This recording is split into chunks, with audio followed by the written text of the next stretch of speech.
Hey y'all, it's Chris with Rockin Farm. It is currently Tuesday, March 10th, 2020. Got home from work and I'm just trying to get some chores knocked out. So like I told y'all, not sometimes, on a homestead, your daily work completely depends on what you discover needs to be done that day. It does all the good in the world to get up in the morning, sit there with your nice little cup of coffee and make a plan. The minute you step out the door, that all goes to hell. So, thank you, son. So today, I noticed that because the chicks are getting bigger, the chicks are getting dirtier. So even though I was thinking I was going to change out all their bedding on Thursday, it needed to be done right now. Plus their water was in there just a little cattywampus, so it started leaking out into that pan that I have set up. Thank goodness it was leaking out into the pan, but that made kind of a gushy mess, and I had to change all that out anyhow. So the chicks have got fresh bedding, fresh water, fresh food.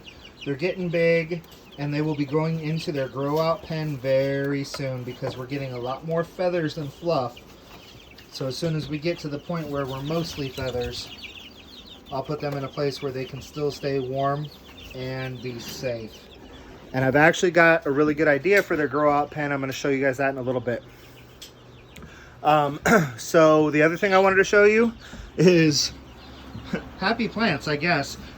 So we did a water change, and I set up this system. I moved the lights around and we did a water change, and man, stuff just started taking off.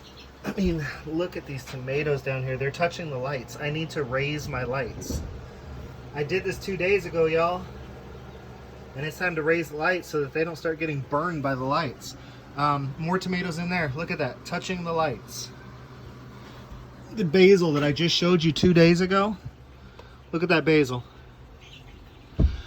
So a little fresh water, again, for the first time in 3 weeks, but a little fresh water and just giving them a little bit more room as far as the lights go, getting the fan going in here, and then also the warmer temperatures in this room.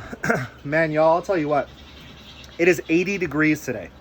Tuesday, March 10th, 2020, Central Texas, 80 degrees today, and I'm not used to 80 degrees. So y'all, I'm sweating. Well, I have a good southern colloquialism, but it's probably not appropriate for YouTube. But if a lady of the night were to attend a institution of religious activity, I'm sweating like that. We'll eventually get used to the heat, and then 100 degrees won't feel like nothing to this old Phoenix, Arizona boy. But these first couple of days, 80 degrees, whew, it just feels hot and sticky. So we're gonna get a few chores done. I've got to get out and I've got to pressure test that system because it has been 24 hours. But even though that's what I was gonna do as soon as I got here, I walked in this room and I saw that the chicks needed my attention and I saw that the growing system needed my attention. So I had to take care of those things first, and now hopefully I will go out and start taking care of the garden. Be back in a few. All right, y'all, so we need to get all these lines cleared because when you're putting together PVC, you end up getting dirt in the lines. So before they clog my emitters, we're gonna work on clearing all these lines. Come here, buddy. Come here. Just come here. Hold this. Hold it tight. Point it that way. Don't shoot my. Point it that way. Don't shoot my camera, okay?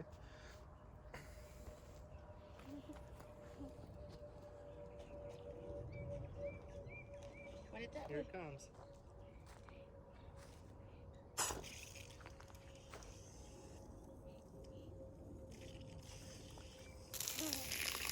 Right. You see all that nasty dirt? You got it? Point it that way. Point it that way. That way. Yeah. There we go. Tight. Oh. There we go. All right. That line is clear. You want to help me do the next one? Okay. You good? Yeah. It's going to jump around a little bit because of the air. You ready?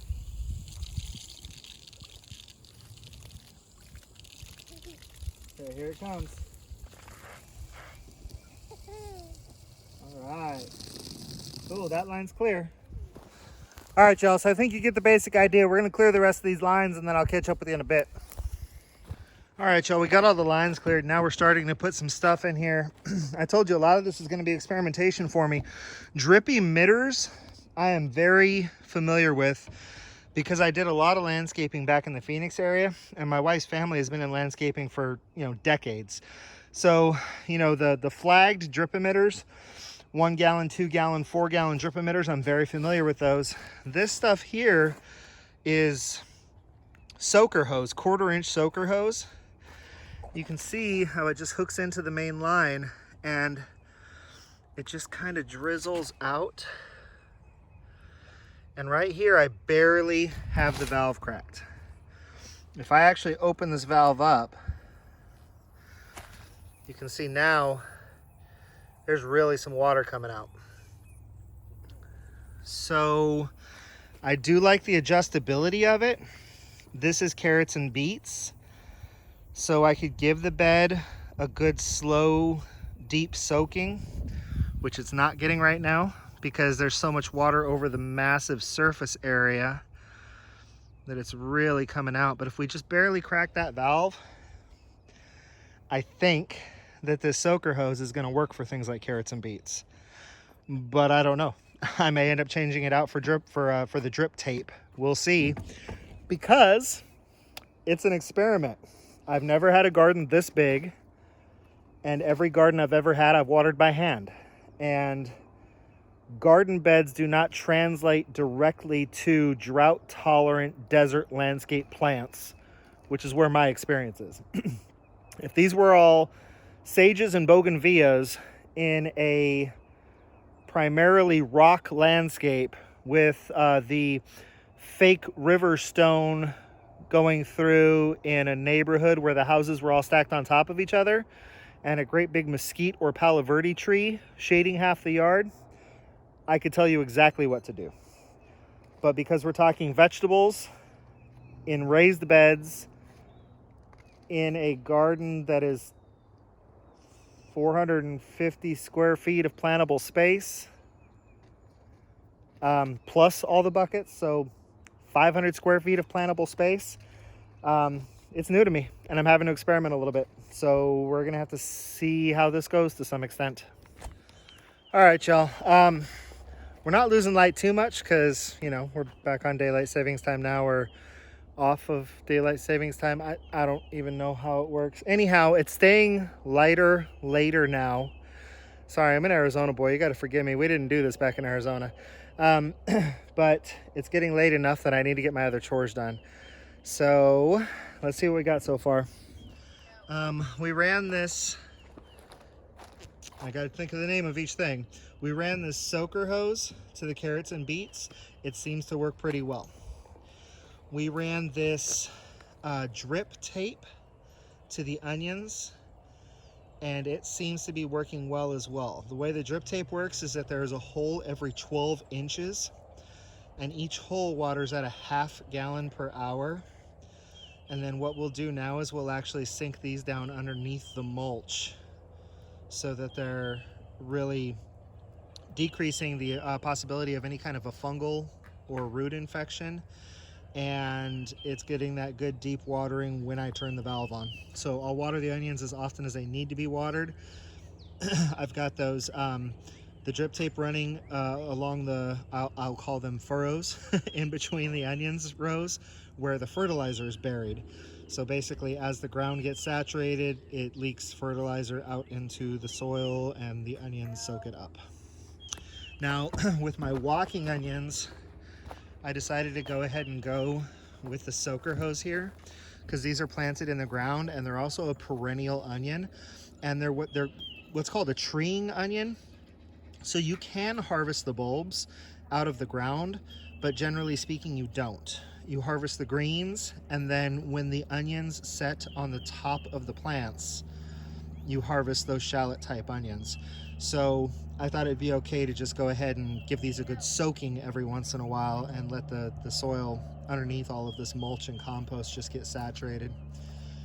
And then we're gonna figure out what we're gonna do with everything else. A lot of it I can't do until I get plants in, but you can see that, like on these peas, I ran a drip emitter to them because I've got 3 peas planted. I've got a 4th one over here, and I've got 2 that didn't take. So I might throw a couple more peas in the ground and just see if they want to take off. They'll be 3 weeks behind these other ones though.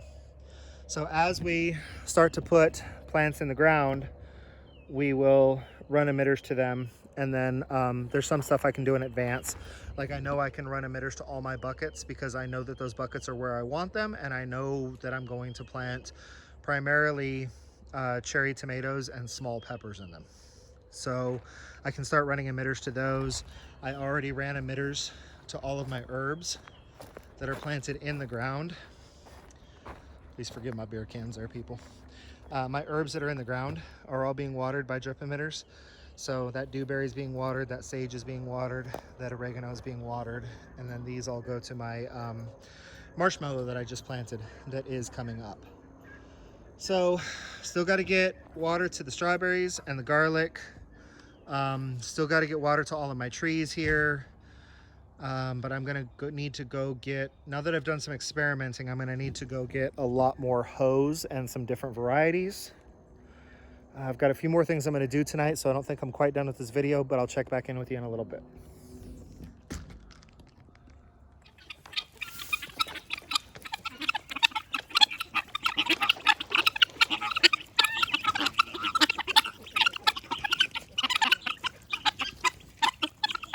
Alrighty, hopefully you enjoyed the guineas there. Here's the other thing I wanted to show you. So my next project after the irrigation was to work on a solution for a grow out pen for my chicks. Ideally, I wanted to use that old dog kennel. You can kind of move it around on grass some, and I like that, but that dog kennel is just so close to shot. So I haven't abandoned that idea.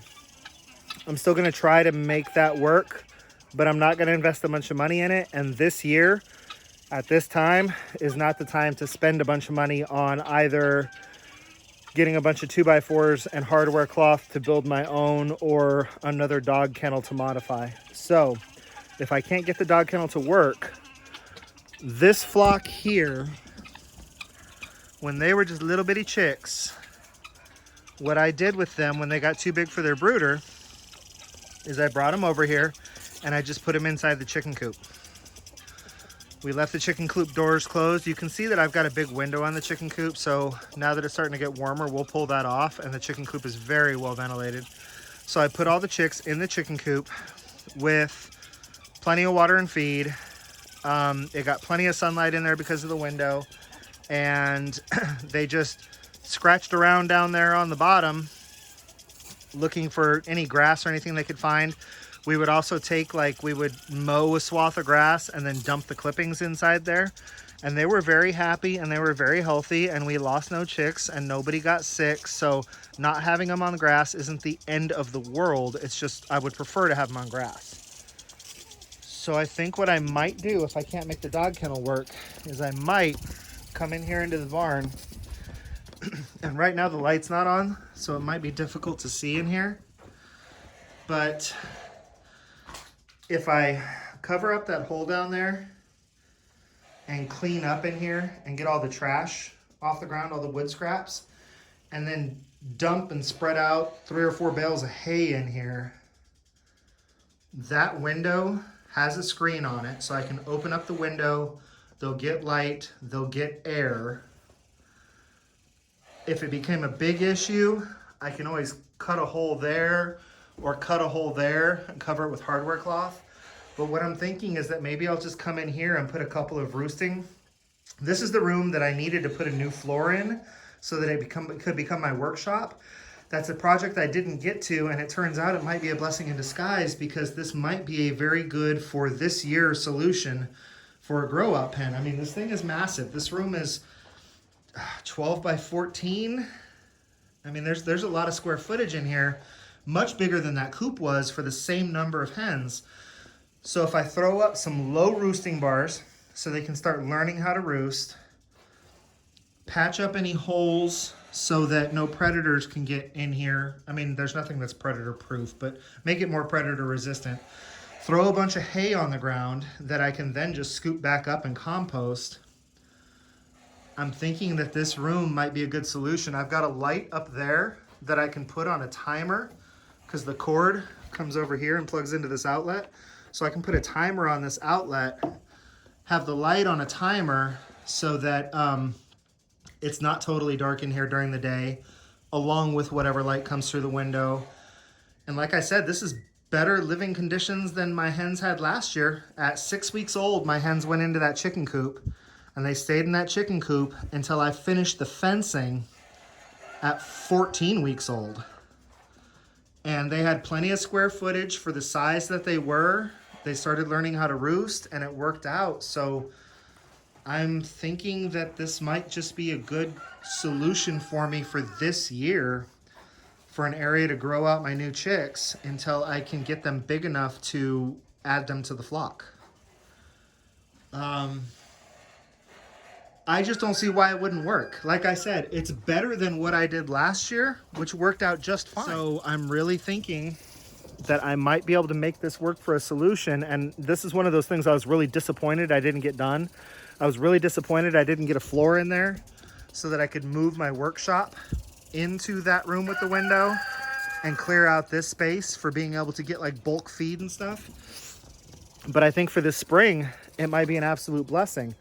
If I get a good coat of hay on the floor, get some little roosting bars in there, hang feed and water from the ceiling, get a light in there, then they can grow out in there until I get them to a size that I can add them to the flock. At which time they'll just go in and out of there.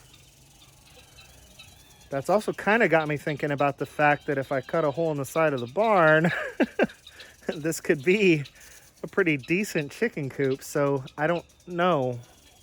I think sometimes you take your plans you originally had and twist them on their head and dump them upside down and they become something different. But it's got me thinking through some things, and it's also not got me panicking as much. I've gotten a big...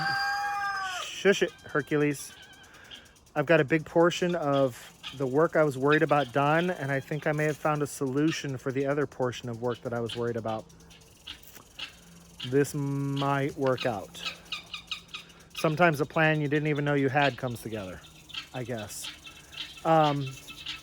By the time I edit, this is going to be plenty long of a video. I'll post this one up probably on Friday. So, until I see y'all again, this has been Chris with Rockin' Farm, and I want y'all to be happy and live healthy.